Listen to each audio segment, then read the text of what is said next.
I got to raid! It was weird. Oh my god. Where do we even start with what has become the brutal road that we now walk on? It's kind of crazy when you feel the devs answer back, like they clap back, based on probably the history of the Monster Hunter franchise, but also because they are like, people just want more, man, and we know that, and we want to give them more, and we also... I actually got almost flashes to how the World of Warcraft Race to World First works, which is something that I cast professionally, is that, like, they challenge themselves internally. It's like, what can we make here that is doable, but we're really pushing the line and going to go even further as people learn, adapt, and overcome. All right, well, here's another thing. And we did a lot of that today. So as it was Friday, this cyclical process of doing the raid had rotated around to what I hoped to do in the base game. It's Kulve it's called, Kulve Taroth, and the raid was up. So as soon as I started, people were like, we can do the raid. The raid is available. We can totally go and do the raid. And I was like, oh wow, cool. Let's check that out, right? Let's have some fun. It's gonna be base game stuff. Let's see what's going on. I definitely misinterpreted what the raid was supposed to be, because when you say raid to me and 16 players, I don't think this is wrong, and definitely notice, because obviously we had multiplayer open for this, and I will say this, for those of you who are concerned about infection or tainting of the blind experience, we've been doing this for a while now, we're nearly 2 weeks in, and the audience, despite being large, and I'm going to demonstrate just how coordinated these guys have gotten these days, totally get what we're doing, have no intention of spoiling anything. And if anybody does, and I see this sort of like in my periphery, if somebody tries to like kindly backseat, right? And in a way that's, and this is something that people often get a little overzealous about, I would say, is if somebody is like, hey, do you know you could do this? They're not being malicious. They're not trying to spoil the goal. They're just trying to be helpful because they know something. They know something about the game. They're like, oh, you know, you can do this. And it actually works really well. Is immediately my chat jumps on them and just spams the chat to get rid of the message. So no, I can only see like the last 20, 30 lines and it'll just be like, get rid of it. And I see occasionally that happen. So I will say this. I have remained completely untainted about any game mechanics or bosses that are coming up and what they might involve. I have no idea. And that is because that's how I want it. My audience wants it to be that way. And there's a concerted effort to keep it that way. But on occasion, I do want to like communicate with my chat, especially if we're organizing multiplayer stuff, right? So I just wanted to make sure you understood the integrity is still there. So in my head, this was going to be 16 players, and I was very excited about what it was going to like look like visually, with 16 players all whacking away at probably some monolithic monster. That's not what it is. I'm still a little bit unclear as to how this actually works, because it is 16 man. However, you are divided into fours like you are on any normal hunt, but based on what other groups are doing, influences what your experience is like. In terms of, I think, finding the monster, I don't know whether if one of the team fails to achieve something, then it screws it for the rest of the people, or whether it's just their instance that ends at that point. I'm not sure. So what is Kulve then, for those of you following along? Kulve is just a big wormy boy that kind of just slugs around the place, and you have to break certain parts of it for the dungeon to continue. And if you don't do that, then it will leave early and you don't get to do the final showdown.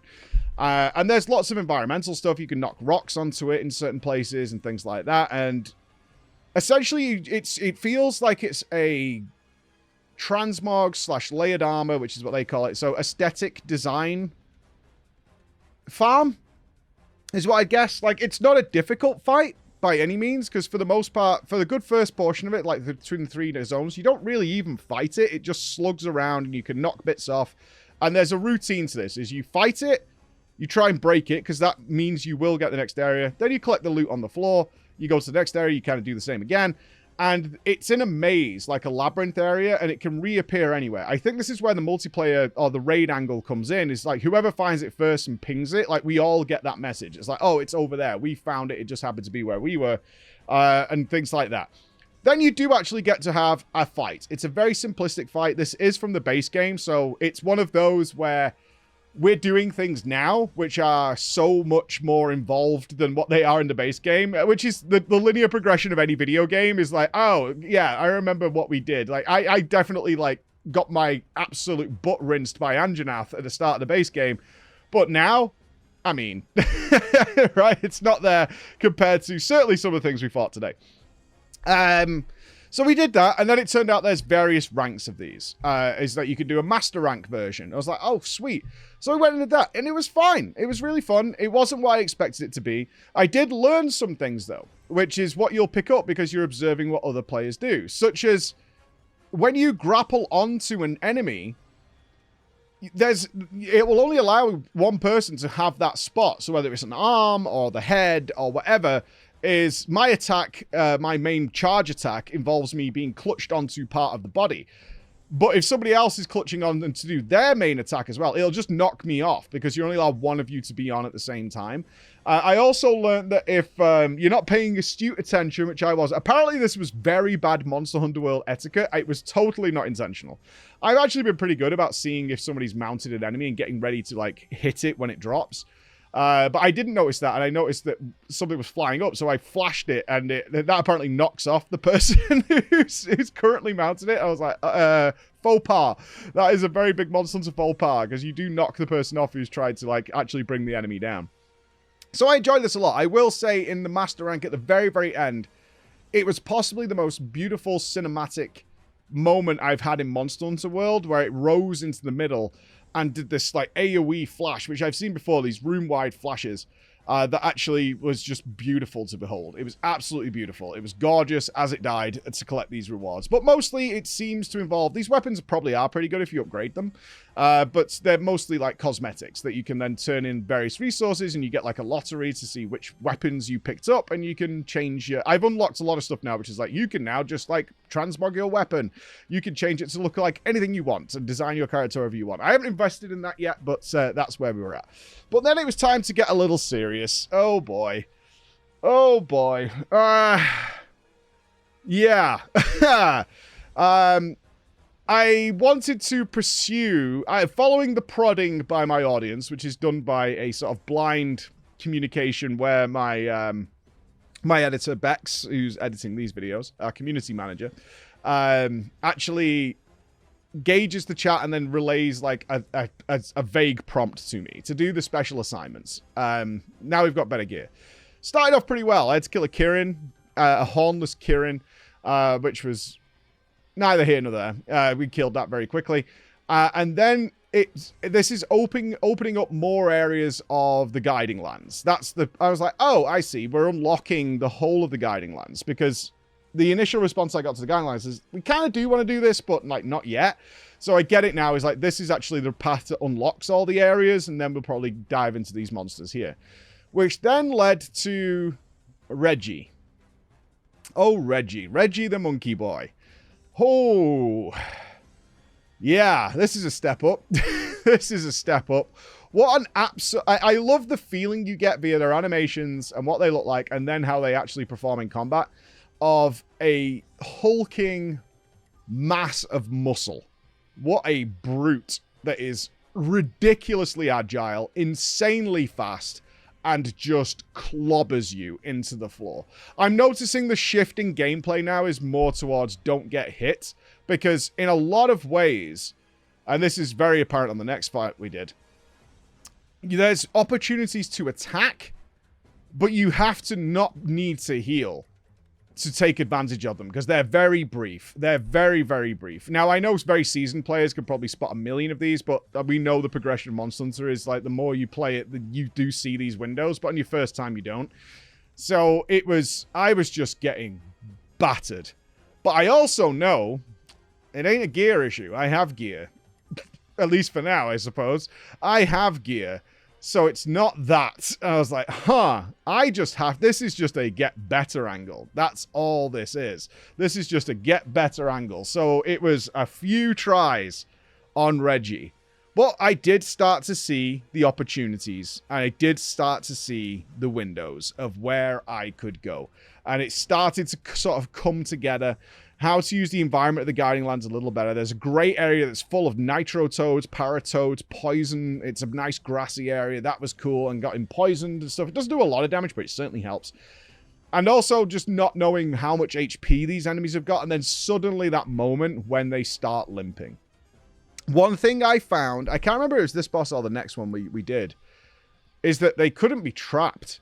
Like, my traps were disabled once they had started limping. And I was like, I can't trap this. And I was like, what the hell is going on? I can't trap these. Now, I'm not sure whether I'd left traps up somewhere. I actually think I didn't, and they went through them and they just ignored them. Now, Reggie could be pitfall trapped, but that didn't work. It just wouldn't let me put it down.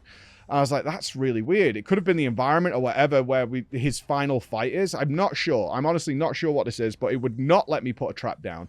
So I was like, okay, I've got to fight this to the death, which really stressed me out because I was like, I've won, I've beat it, I've overcome it after these multiple tries, and could not do that. I did manage to kill him. I think it got pretty close, though. I think it got pretty close to him, like, taking the final feint off me. And just said it, because now we're in a scenario where if you die 3 times, it's over. It's like, it's out of there. I got Reggie down. I was so pleased with myself. I was like, I'm pretty proud of this. I'm pretty proud of this. As I immediately got back and it went, well, there's another Reggie who's a furious Reggie. I'm like, wait, that wasn't furious Reggie? There's Reggie plus already? It was like immediately. It was like, okay, now you can fight the real Reggie. I'm like, oh my God. Haven't got to there yet because I had another one to do, which was Zinogre plus. I can't remember what it was called. It was like Fireblade, or so, it had some name before it to fight Zinogre.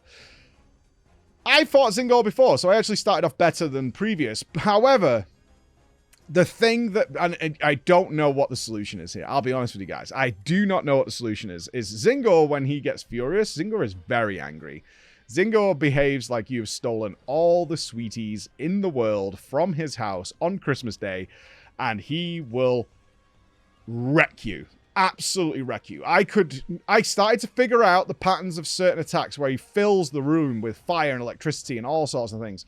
But one thing I could not figure out was how to do this in a way that I could capitalize and do some damage. Like, I was down to the point where I was like, guys, I think I just need to ride this out until this enrage drops. Now, 2 things I did learn doing this fight, and this is also down to Kulve. Kulve actually pointed this out, is there is a message as you're doing Kulve saying, hey, the red eye on the map will now let you know when he's enraged. And I was like, oh, that's really cool, because I'd been tracking the heartbeat monitor. And I noticed on here, it's the same thing. So I actually think they probably have this as just a standard thing, and I just never noticed before, is the eye on the map, which is yellow. If it's red, it means they're enraged. So there's like multiple ways of telling they're enraged, not just their animations, although the animations does work on Zinogre. But the most important thing that I found here was I was really tracking this enrage because I could not get damage in during this enrage. Is the second it would drop by spamming buttons and being very panicky because it took me so many tries to kill this, is that you can wallbang without them drooling. I cannot believe this is a thing. And I don't know whether it's just him, but I assume it's not, is that you could just wallbang as long as they're not enraged, which means you can wallbang a lot. And wallbanging does so much damage. It does like a definite percentage of their HP, whether it's like 5 or 10% or something like that. Because it does like, I've seen it do 1,000 damage. I've seen it do 600 damage. And I was just like, what the hell? Because I just was like up there and pressed the wrong button. And he just enraged. He just fell into the wall. I was like, wait, he wasn't drooling. Wait. And then I tried it again. I was like, I could totally do this. As long as he's not enraged, you can wallbang at any point. You don't need to wait for the drool, which is what I've been doing for days after I redid. And I want to point this out. This is not in the tutorial. Because I get spammed a lot. It's like, you didn't read. It's in there somewhere. It's like, firstly, there are 8 million tutorials, and a lot of them are like 3 to 4 pages long. Yeah, things get missed when it's in those finer details. Secondly, a lot of the detail about little hints and tips actually comes from one of the off-the-cuff lines of voice dialogue, which are not always the same. We saw this with Behemoth. They have different ones that sometimes make it way more, one of them will make it way more clear what's supposed to happen, and the other one will not. In the tutorial, you only can wallbang when they're drooling. It's part of the tutorial. It's like, make it flinch. Now you can wallbang it.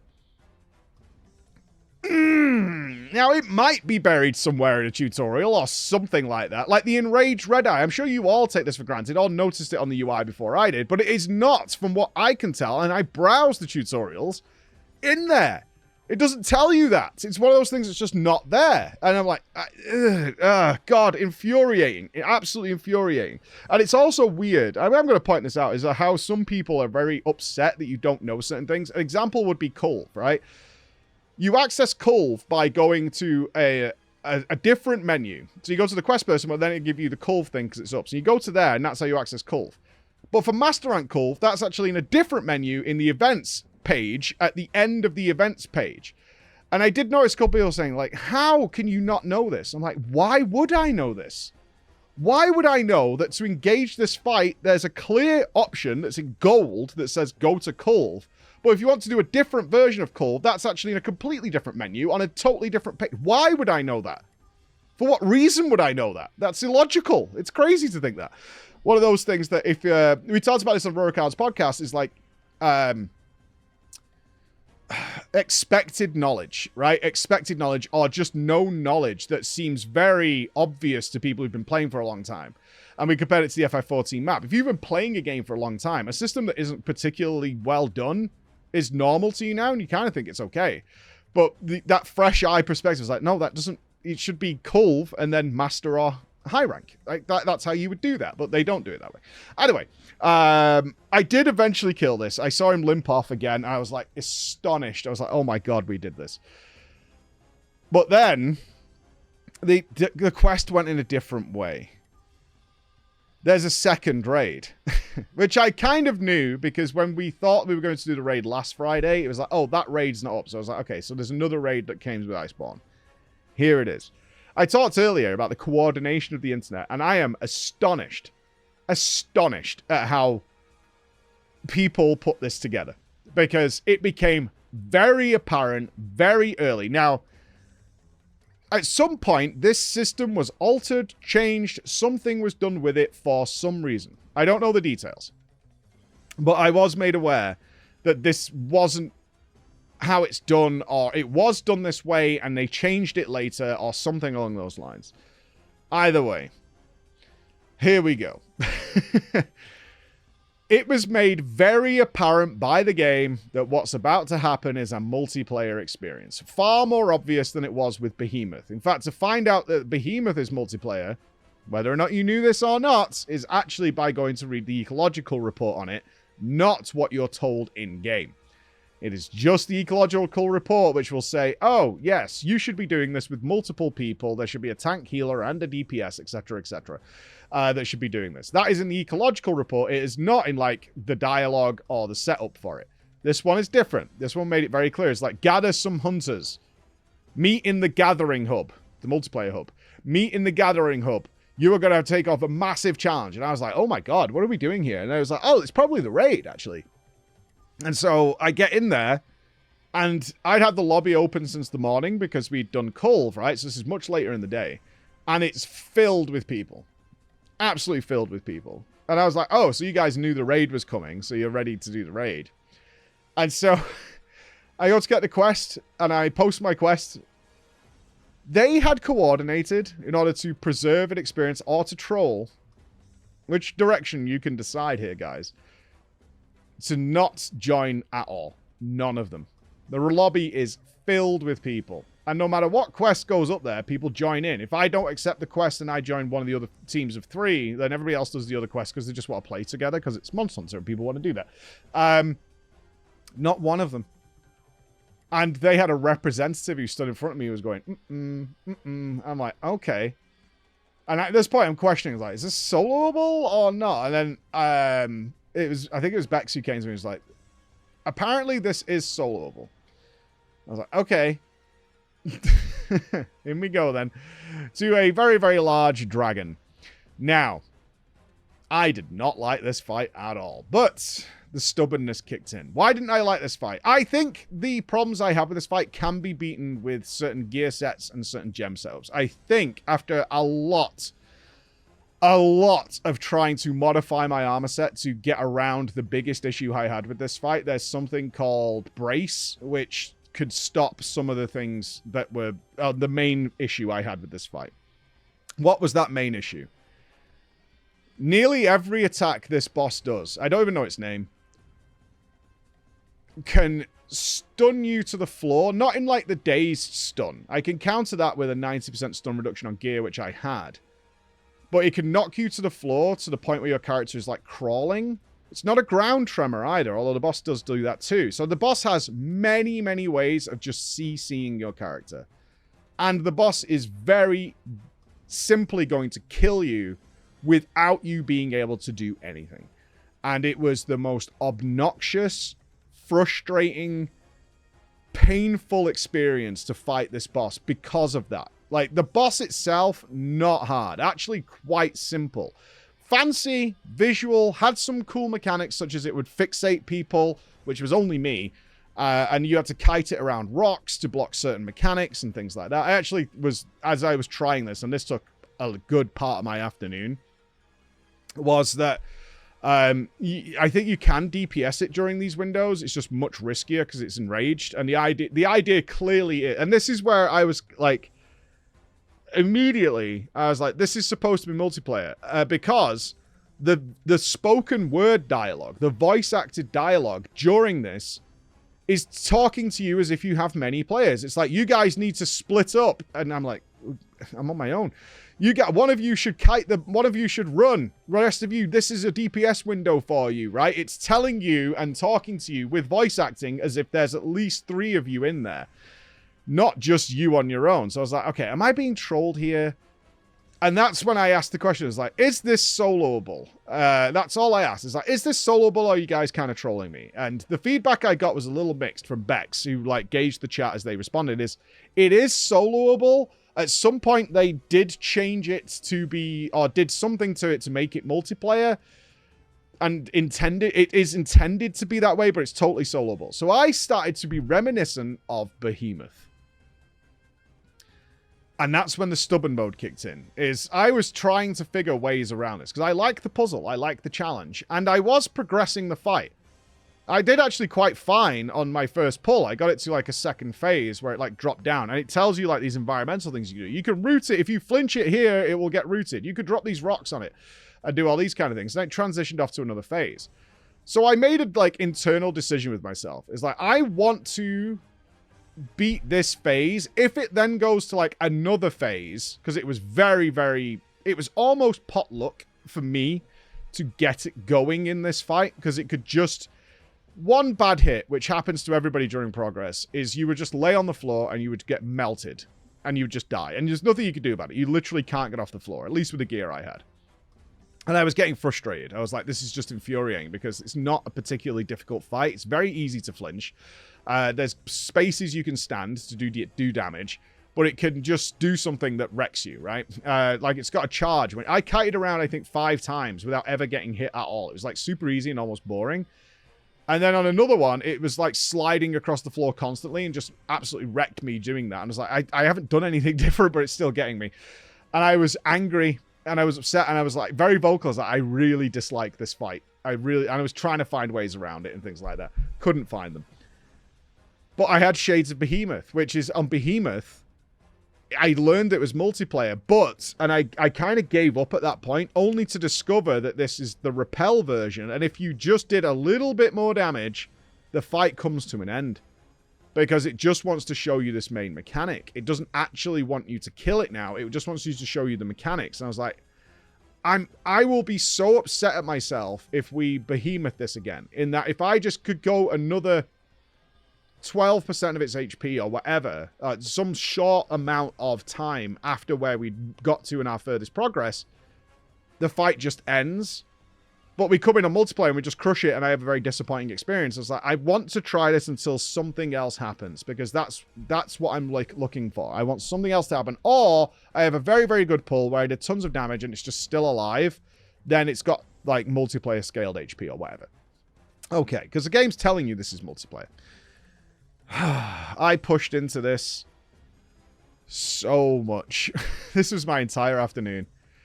But goddamn did we do it. And it is exactly as I thought it was. It was just like Behemoth. You got to a certain point, it did this beautiful raid-wide AoE. which I think it was this one. It snaps. It looks like it's about to destroy the whole room, but it snaps your camera. I think Rurakan called it the breakneck camera. It snaps your camera, making it very, very hard to run. Although you know what to do. You need to hide behind these boulders. And I was like, I stopped taking over my character because I'm about to die to this, because I'm trying to find my way to go. And I know what I need to do, but the camera is fixated on this and not letting me move it. And I'm like running blind as to where to go. I managed to get behind the rock, and then it just ended. And I was like, I knew it. God damn, did I know this was going to be the case. I knew it was going to be the case. Oh, boy. And that sends that Monster Hunter World. That, like, I did it. I beat it. I got over it. I did it. I beat it. I'm so pleased with myself. And then I was trying to ask the questions, like, and it's clear that, like, some people have soloed this and went that way. And plenty of other people always did it multiplayer. And that's the way they've always done it and done those kinds of things. But what an experience. What a day. What an absolute day. I only killed, I think, 4 monsters, including Kulve, which wasn't hard. But I feel like we walked 50 miles. I feel like I really pushed through. I don't know if I have, but I feel like we walked 50 miles and overcome it. And I think next it's Furious Reggie that I'm about to do.